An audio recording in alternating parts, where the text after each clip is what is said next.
फिर क्या करना होगा, क्या करना होगा? राम राम कैसे बने?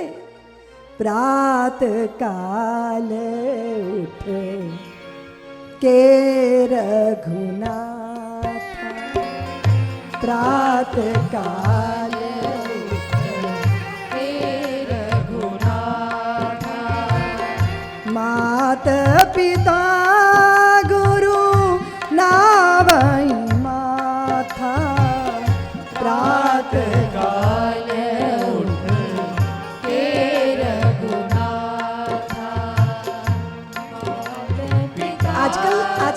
आजकल शिष्य हो या बच्चे काफी स्मार्ट हैं, काफी स्मार्ट हैं।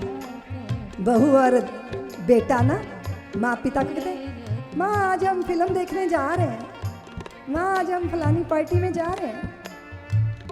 वो आज्ञा नहीं मांगते हैं, वो सूचना देते हैं, मुझे भी देते हैं।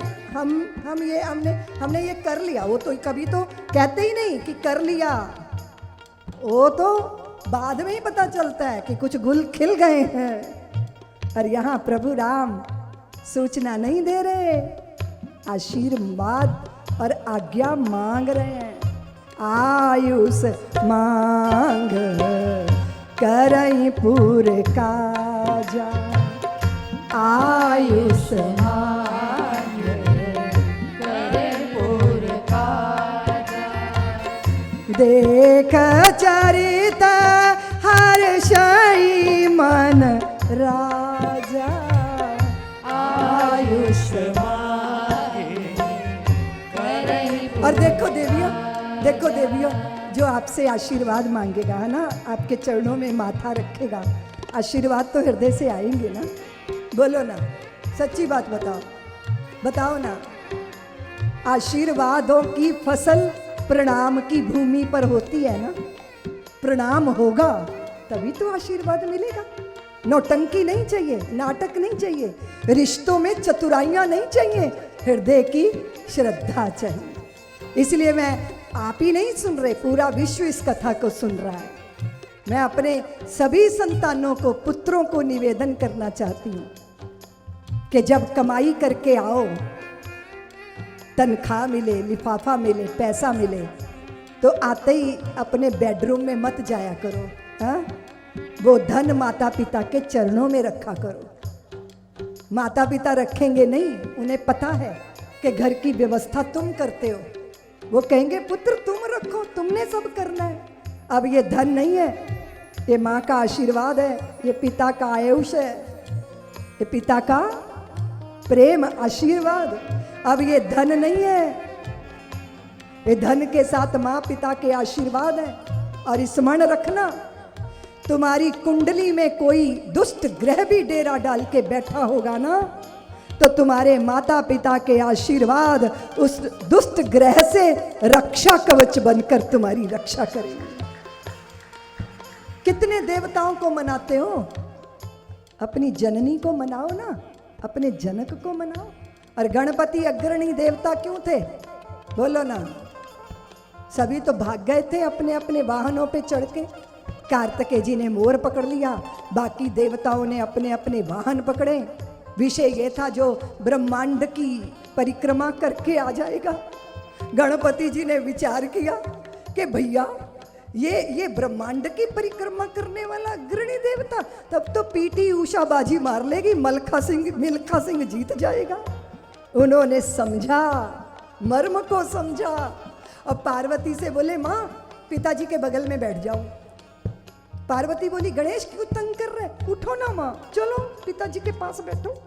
और पिताजी के पास बैठा के 3 बार परिक्रमा करके वहीं बैठ गए। और सबसे पहले हाँफते हुए आए कार्तिकेय महाराज। और जैसे ही उन्होंने गणपति को देखा तो चिंतित हो गए कि अरे ये आ गए परिक्रमा करके। अब फिर आश्वस्त हुए कि ये थुलथुल महाराज तो कहीं गए नहीं होंगे, अग्रणी देवता तो मैं ही होऊंगा। लेकिन जब भोले बाबा ने घोषणा की कि मृणमय ब्रह्मांड की परिक्रमा करने वाला नहीं, चिन्मयी सत्ता को पहचानने वाला ही अग्रणी देव होगा, अग्रणी आदर का पात्र होगा। समझ रहे हो देवियों?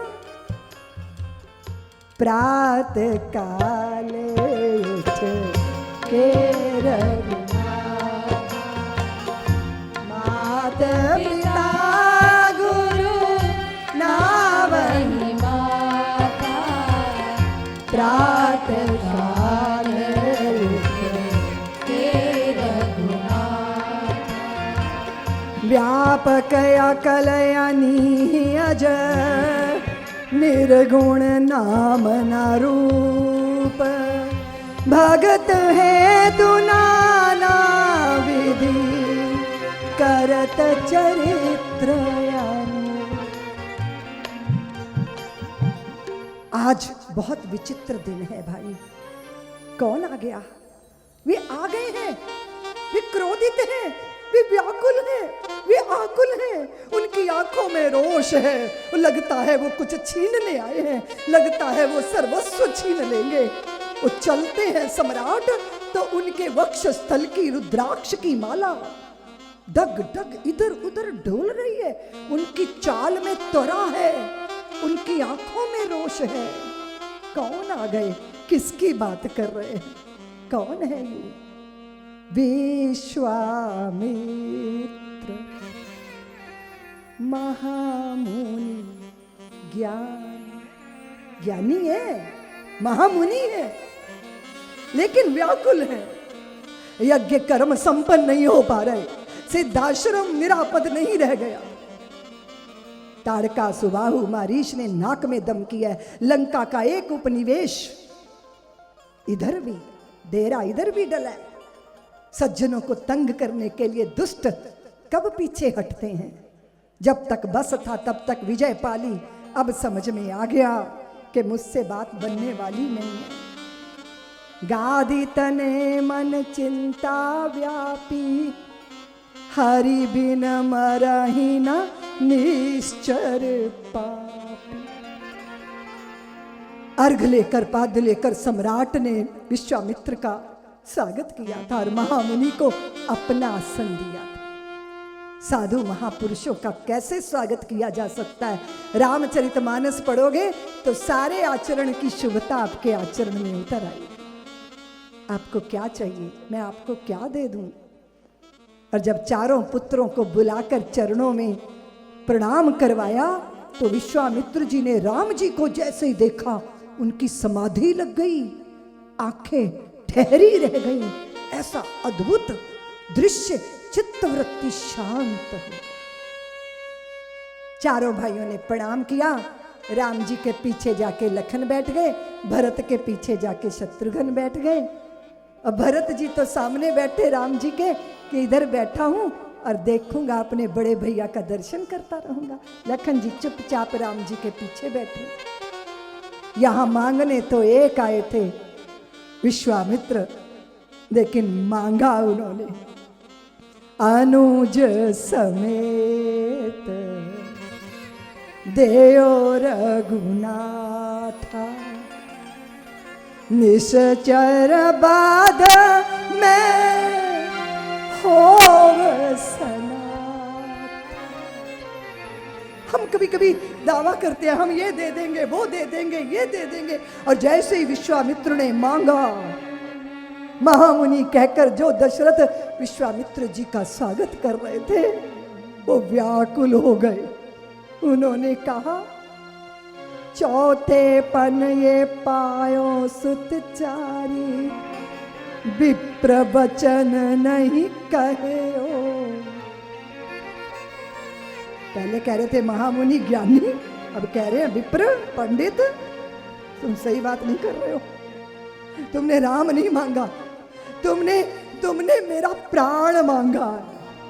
तुम जानते हो सब सुत प्रिय मोहे प्राण की नाई, राम देत नहीं बनत गोसाई।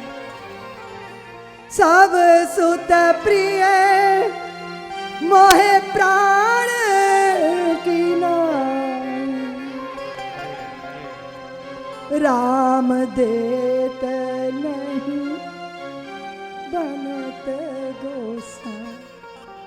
इतनी व्याकुलता, इतनी व्याकुलता। वशिष्ठ ने कहा, महाराज उस यज्ञ के प्रताप से संतानें मिली हैं, और यज्ञ के प्रताप से अगर संतानें प्राप्त हुई हैं तो यज्ञ की रक्षा के लिए उन संतानों का समर्पण कर देना ये आपका धर्म है, ये आपका कर्तव्य है। सब्सक्राइब करें साध्वी ऋतंभरा जी के YouTube चैनल को और हमारे वीडियोस को सबसे पहले देखने के लिए बेल आइकन को दबाना ना भूलें।